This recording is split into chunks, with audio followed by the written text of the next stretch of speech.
Lo hizo una compañera del equipo que fue presidenta del sindicato, Aide Trujillo. Luego otra compañera del equipo le hizo cambios, que es la compañera Marlene, le hizo cambios, y entonces esta presentación es producto de ese trabajo. Vamos a empezar planteándonos este elemento. El movimiento pedagógico en Colombia tiene historia. Y esa historia no nace solamente en el 82, hay historia del movimiento pedagógico mucho más atrás. Nosotros teníamos que tal vez hacer una reconstrucción del movimiento pedagógico desde el primer maestro público que aparece en Colombia en la reforma borbónica, que lo plantea muy bien, Martínez Brun y lo plantea Noguera sobre el tema de las crónicas del desarraigo, cuando aparece el primer maestro público. Estamos hablando de José de Torres. Y no tenemos tiempo de hablar de esa historia del maestro que va a ser muy desintegrado, que llama el papel del maestro en la historia de Colombia, el papel del maestro en la escuela pública en el discurso público, porque mi trabajo de maestría es discurso, que es muy complejo además. A mí me metí al discurso, pensé que era fácil. Llevo 3 años dándome golpes contra eso, porque el discurso no escucha peyorativamente a la gente decir, es un discurso. Pero resulta que el discurso nada más y nada menos tiene el tema semántico, tema gramático.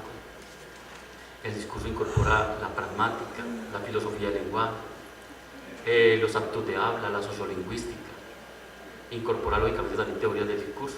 Entonces, eso, y teorías de discurso hay muchas, y escuelas de corriente pensamiento discursivo hay muchas. Entonces, mi tema, me enfoqué precisamente por la historia del maestro y me metí además un tema muy complejo de siglos.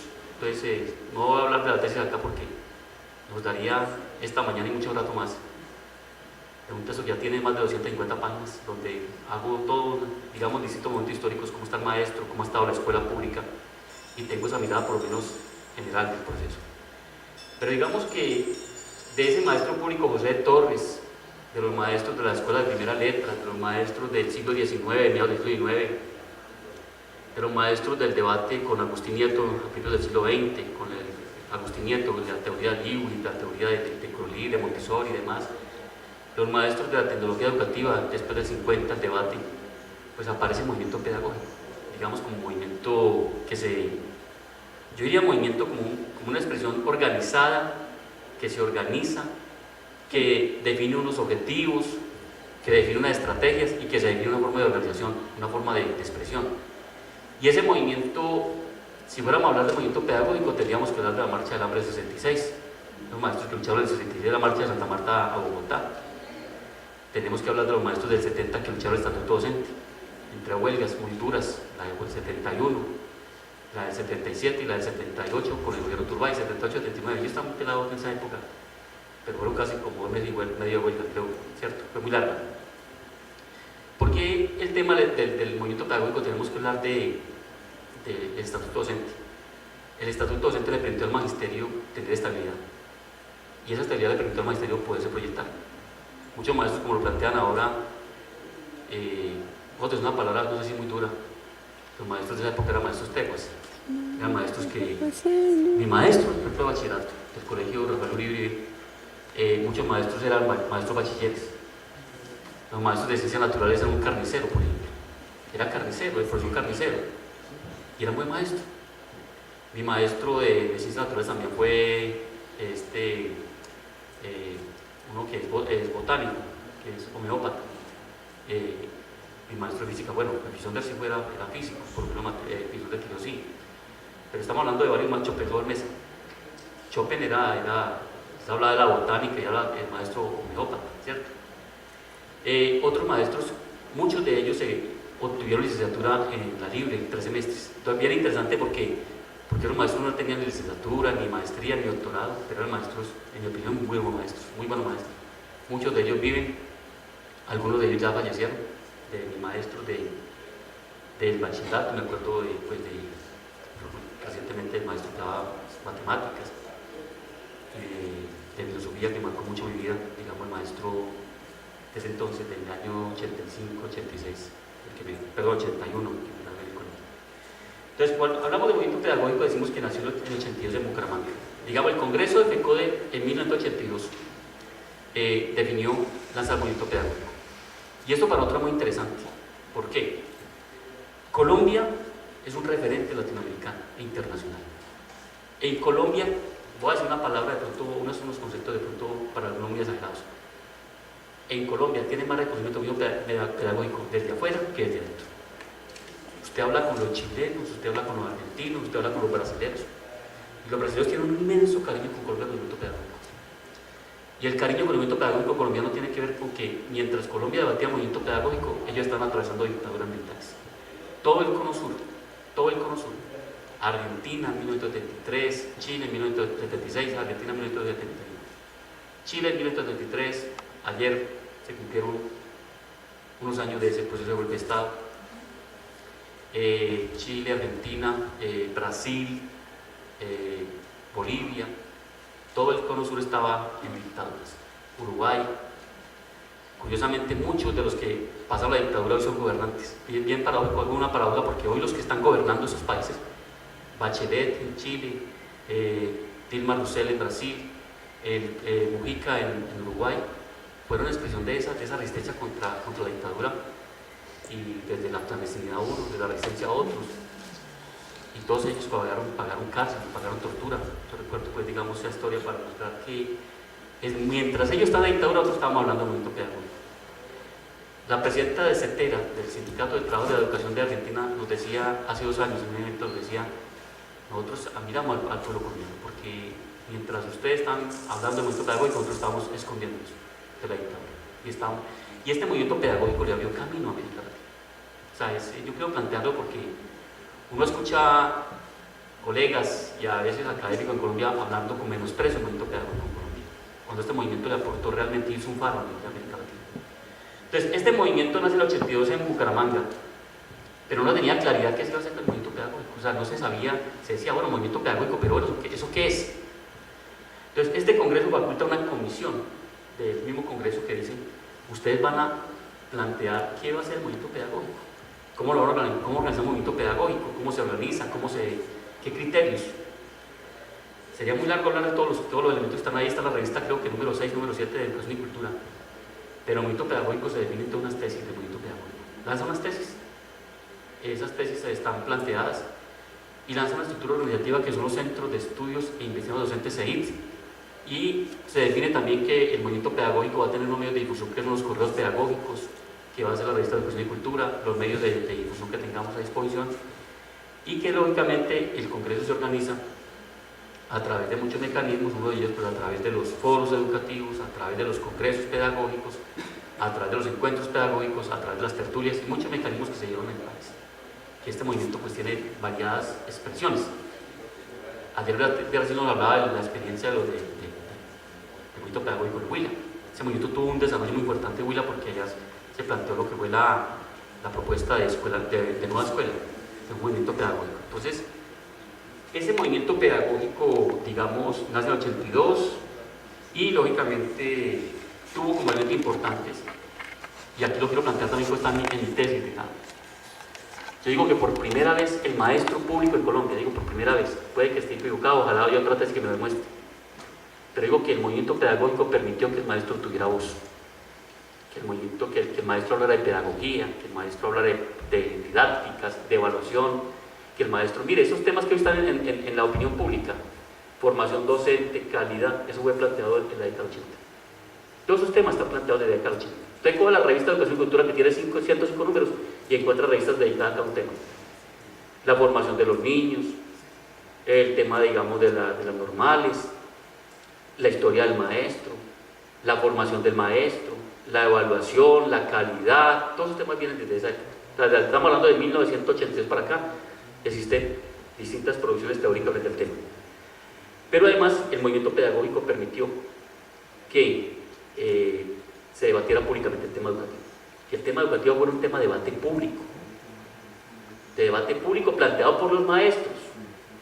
O sea, ese debate lo colocaron los maestros, lo colocaron no los maestros individualmente, sino que aquí confluyeron, como lo plantea Beatriz, varios elementos que nosotros reconocemos dentro de esta experiencia. Y uno es que la década 70-80 fue una época prolífica en movimientos sociales, en movimientos en producción teórica. Yo tengo cartillas todavía del CINE, tengo cartillas del CEIS, tengo cartillas de la Escuela Sindical, de distintas expresiones que había Uno iba a cualquier expresión organizada y todos tenían cartillas, tenían proyecto pedagógico, había formación. Yo pasé por muchos movimientos sociales y en todo movimiento social siempre tuve formación.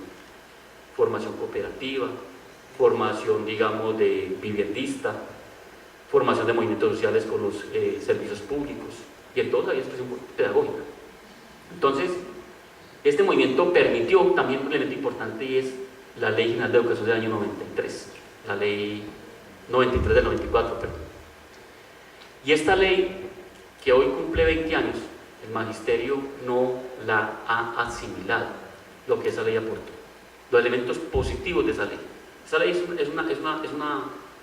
producto lógicamente, no es lo que FECODE planteado, pero es producto también de lo que el movimiento pedagógico planteó y lógicamente lo que se definió como en el debate parlamentario y en los acuerdos políticos. Pero la ley tiene elementos importantes, por ejemplo, como la autonomía escolar, que nosotros no hemos reivindicado, por ejemplo. Conceptos como libertad de cátedra, proyecto educativo institucional como proyecto cultural. Todos esos proyectos, digamos, de autonomía, del currículo, de los planes de estudio, todos elementos que nosotros realmente no hemos reivindicado. El gobierno escolar, la democracia escolar está en la ley 115, no hay que inventarla. Realmente, todos los elementos, digamos, del gobierno escolar, de la participación, de cómo se constituía el gobierno de cada institución educativa, cómo se manejaba la educación, todos los elementos están en la ley 115.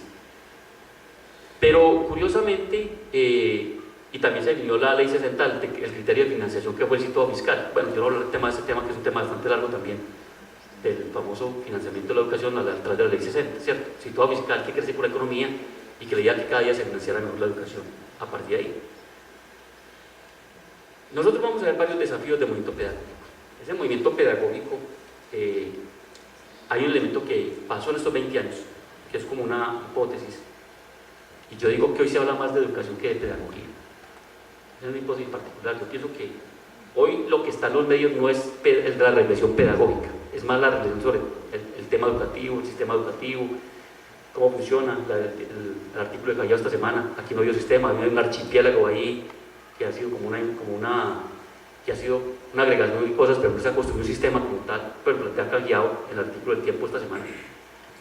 Pero este movimiento pedagógico, digamos, el elemento central es recuperar la pedagogía como campo de saber y de práctica y reflexión pedagógica. Y yo creo que ese elemento es lo que otros está perdido en este proceso. Es decir, en estos 20 años se habla de educación, no se habló tanto de educación. Desde el punto de vista pedagógico, el movimiento pedagógico se fracciona con esta ley.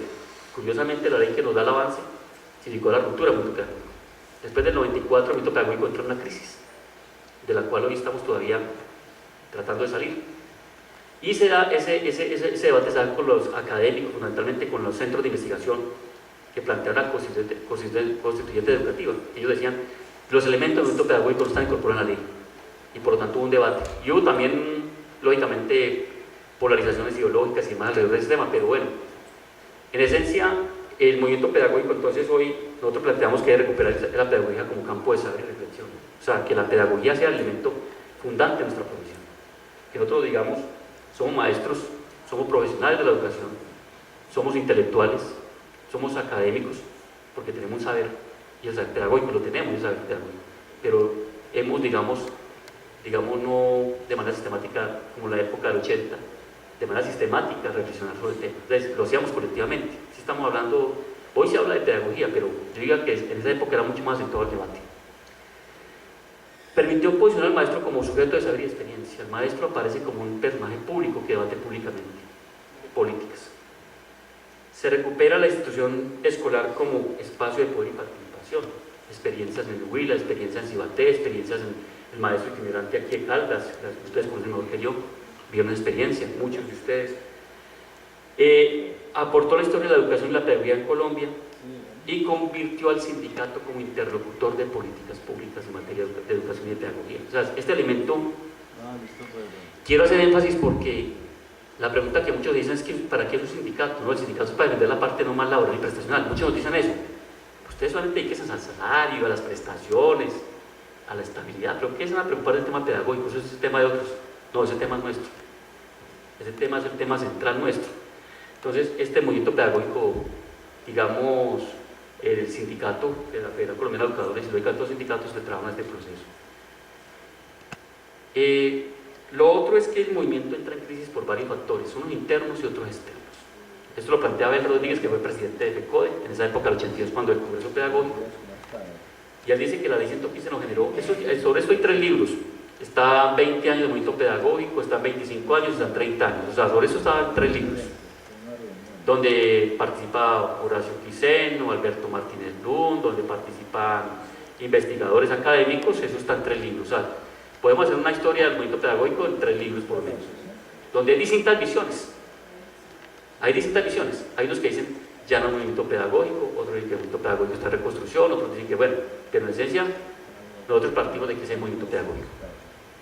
Y hay unas causas externas que han afectado la educación y están afectando a la sociedad en distintos campos a los cuales muy poca atención le prestamos. Una causa pues tiene que ver con el avance del neoliberalismo en la educación, todo el discurso neoliberal. Hoy, y esto lo quiero plantear también con el elemento de muchos trabajos que hemos hecho, y no solamente yo, el equipo nacional, los equipos regionales, podemos plantear que hoy lo que se habla en la educación es más conceptos económicos que conceptos pedagógicos. O sea, buena parte de lo que se ha instalado hoy en la escuela, en el discurso, es tomado del mundo de la economía. Y resulta que el mundo de la economía no da cuenta del mundo pedagógico. O sea, la complejidad del mundo pedagógico no puede ser mirada desde una sola mirada de la economía, o la administración. O sea, no se puede mirar la escuela como una empresa, solamente como una empresa, como mirar una escuela como se mira una empresa, a mayor cantidad, con menor inversión, ¿sí? A menor costo, ¿no? Esos criterios no pueden, en la escuela no es igual. O sea, no se puede mirar la escuela como producir un producto, porque aquí estamos hablando de seres humanos, y con seres humanos la cosa es mucho más compleja. Entonces, este proceso, digamos, las causas del avance del neoliberalismo, podríamos hablar sobre este tema mucho, hay muchos trabajos, tenemos presentaciones y demás, muy largos, pero ahí tenemos elementos. Otro es que muchos de los intelectuales del movimiento pedagógico, algunos de ellos salen y se van. Caso Mocus, por ejemplo, que era el grupo Federich de la Universidad Nacional. Un tema para nosotros fundamental, el cambio generacional de los maestros. El maestro del 80, el maestro de hoy no es el mismo. El maestro no es el mismo. Ni el contexto del movimiento pedagógico del 80 de hoy es el mismo. Estamos enfrentando contextos distintos, realidades distintas con sujetos distintos. Esa es la complejidad de este problema. Por eso muchos quisieran ver un movimiento pedagógico como el década del 80, ya muy grande, muy crecido, con debate público. Vamos a ver que eso no es tan fácil. Desde mi experiencia llevamos 15 años y ahora les decimos más o menos dónde estamos. Marco Raúl Mejía plantea que los cambios que el capitalismo ha hecho han modificado la escuela. Marco Raúl lleva escritos 3 libros sobre el tema. Educaciones en las globalizaciones, las escuelas en las globalizaciones, que eso iba por ahí para el tercer libro que le conozco a Marco Raúl Mejía. Marco Raúl Mejía tiene una particularidad y es que no es maestro de escuela, es un maestro que viene de la educación popular, o sea, es un maestro que trabaja con educación popular. Y aquí quiero hacer también otro reconocimiento. Nosotros como movimiento pedagógico reconocemos los aportes de la educación popular. O sea, nosotros reconocemos las experiencias de Freire, las experiencias de las pedagogías críticas.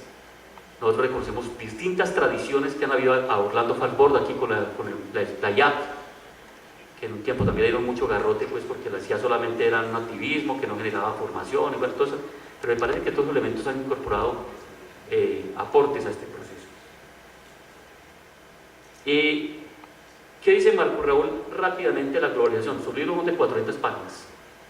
Por decirlo en tres renglones es tratar de resumir al máximo, pero es decir, por ejemplo, que el capitalismo que tuvimos en la década del 80 de hoy, el modelo toyotista, el modelo fordista era el modelo de producción en serie. Que la escuela lo refleja bien, la entrada, la salida, el registro, todas esas partes, la forma organizada, es el modelo fordista, o el modelo que tenemos, el modelo toyotista, de la producción flexible, de la descentralización, de la estatalización, ¿sí? Y toda una serie de conceptos que han conseguido la escuela como empresa, unidad mínima de producción, el concepto de eficiencia, cobertura, calidad, competencia, mérito, servicio, cliente, acreditación, certificación, evaluación de resultados, que pueden tener distintos conceptos polisémicos, es decir, las palabras no neutrales. Los que estudiamos lingüística nos damos cuenta que una palabra puede tener 150 definiciones. Por ejemplo, la palabra calidad. Cuando alguien me habla de calidad, yo le pregunto: ¿y usted de qué me está hablando? Porque ¿de dónde me está hablando? Epistemológicamente. porque me está hablando de teoría de administración, me está hablando de teorías económicas, me está hablando de teorías pedagógicas, me está hablando de la psicología. Uno tiene que pararse de algún lugar para hablar. Entonces, la palabra calidad por sí sola no dice mucho, es polisémica. Pero hay que mirar entonces de qué calidad estamos hablando. Entonces, estos, digamos, criterios están planteados en el texto de Marco Raúl, los textos de Marco Raúl.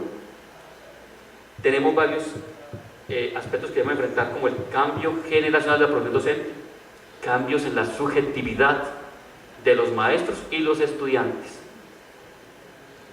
El maestro del 80 al maestro de hoy, en esa época no había el internet, no estaba el computador, todo era TLT, tiza, lengua y tablero, como lo decía alguien, el famoso TLT, y con TLT hacía el dibujito allá, ¿sí? Lo pintaban, nosotros lo pintábamos también, o lo buscaban que lo lleváramos, en fin. Cambio de la subjetividad, yo creo que a esto necesitamos dedicarle tiempo, porque el maestro de hoy, sobre todo los maestros nuevos que están llegando a la educación, son maestros que vienen con otra mirada de la educación.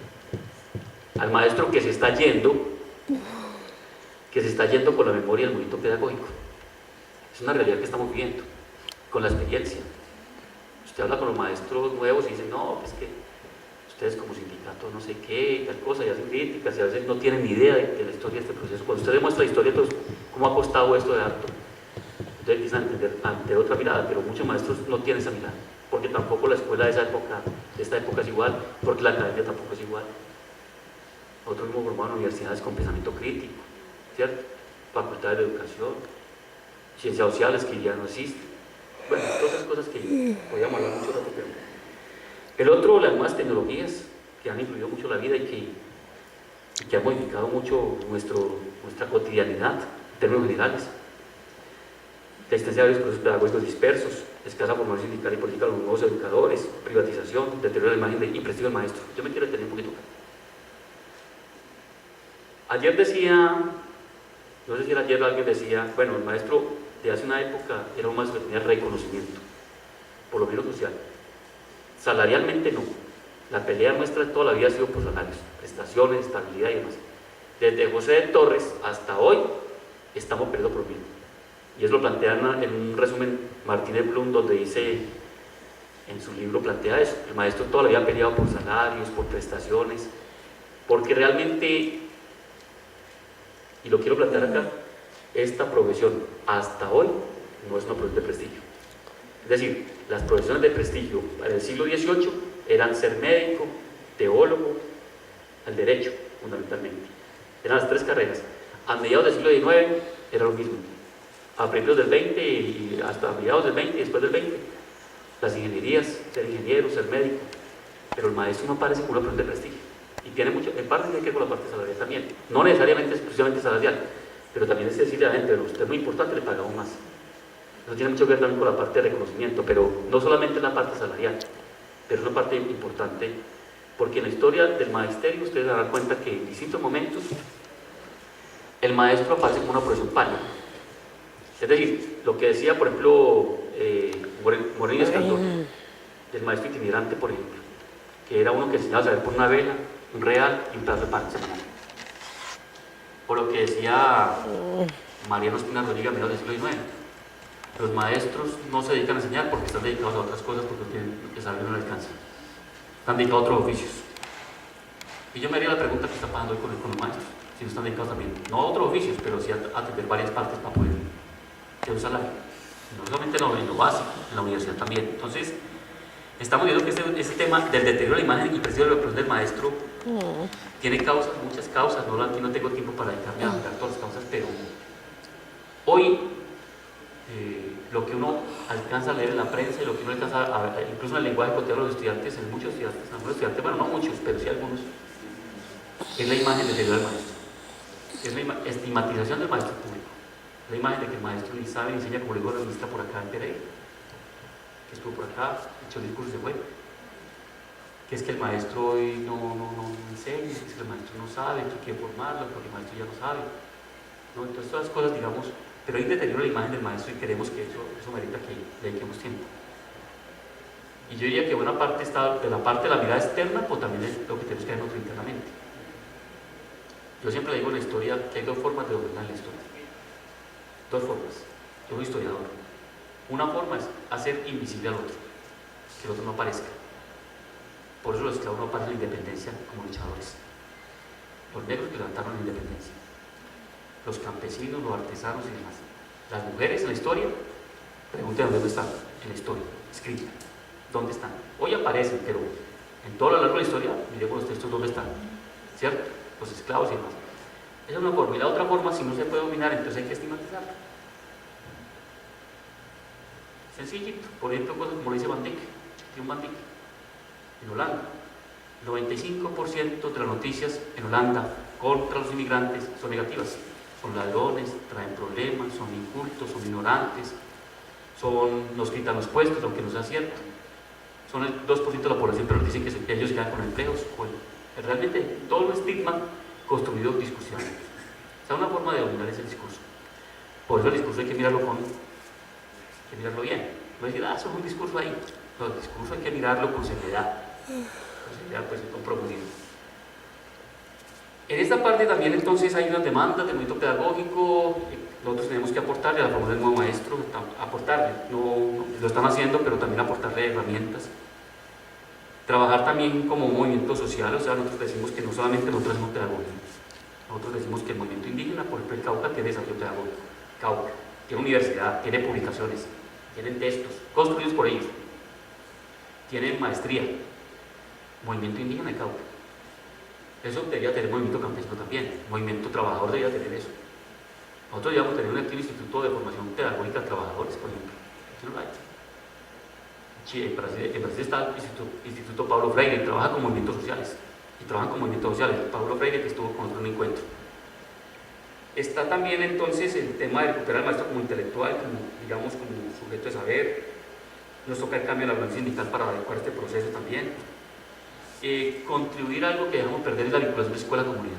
Bueno, hay escuelas que la quieren. El maestro del 80 era un líder social.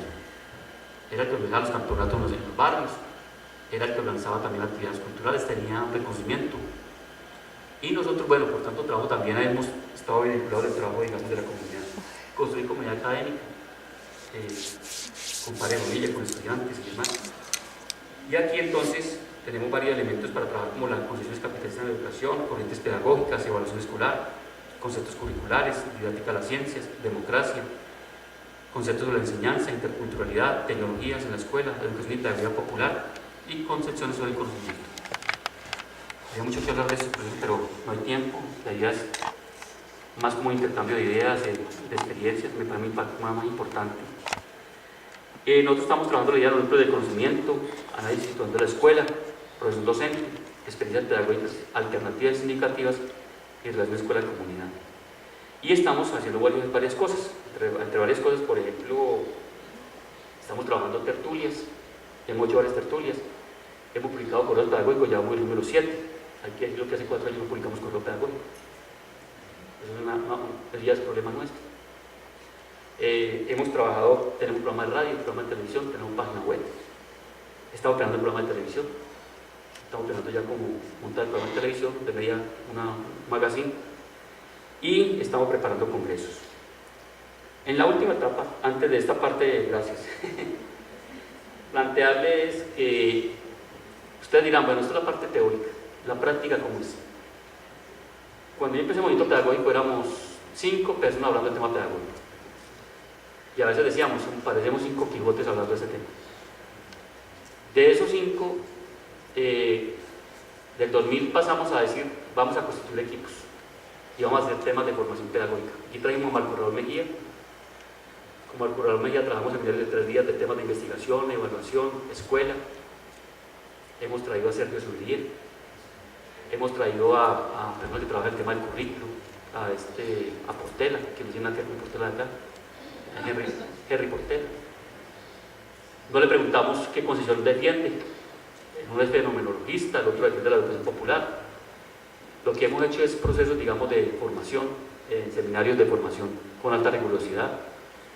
El tema es que lo hemos hecho con 50 maestros y somos más de 5.000 maestros. O sea que eso ha sido muy limitado. Hoy en Risaralda estamos en lo siguiente. Nosotros tenemos un equipo de 9 constituido por la junta directiva, 3 directivos y 6 maestros. Tenemos un equipo de 42 en todo el departamento, 2 por cada municipio y cada filial.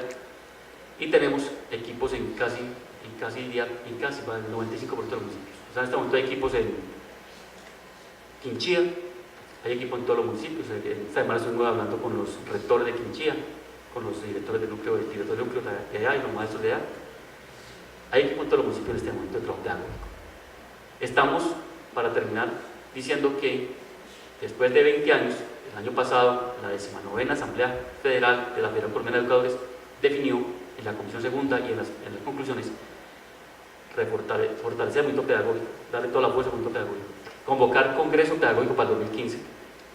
Y en la dinámica se plantean entonces 4 niveles: un nivel institucional, encuentros institucionales; un segundo nivel de encuentros pedagógicos municipales; un tercer nivel, encuentro departamental; y el cuarto nivel, congreso pedagógico 2015, mediados.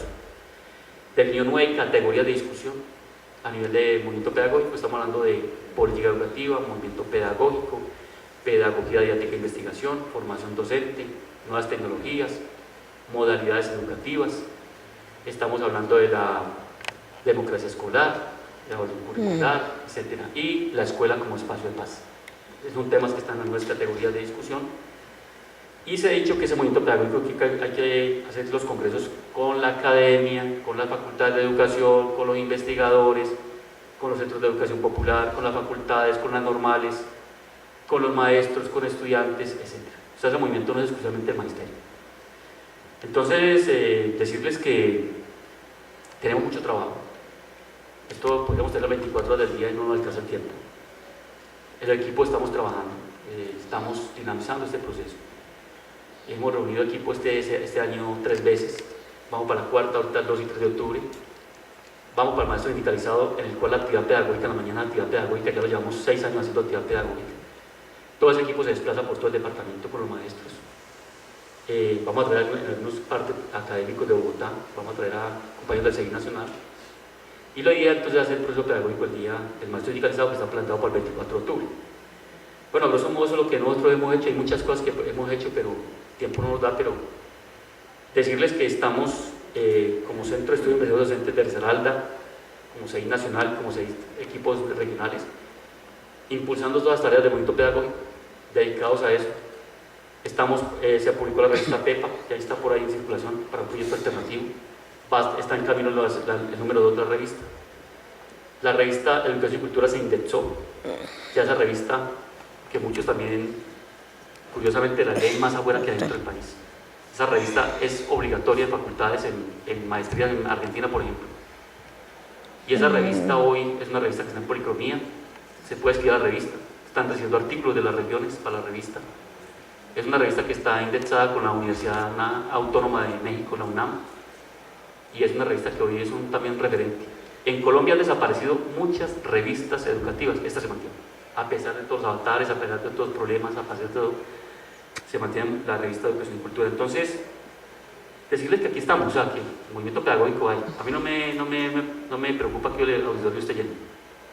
Yo les aseguro que hay mucho más afuera de lo que estamos acá, pero aquí estamos una expresión importante del movimiento pedagógico, la experiencia. Yo creo que este espacio amerita que realmente se dé a conocer. Incluso le estaba planteando a Carlos ayer la idea de que el próximo número del correo pedagógico sea la memoria de este encuentro.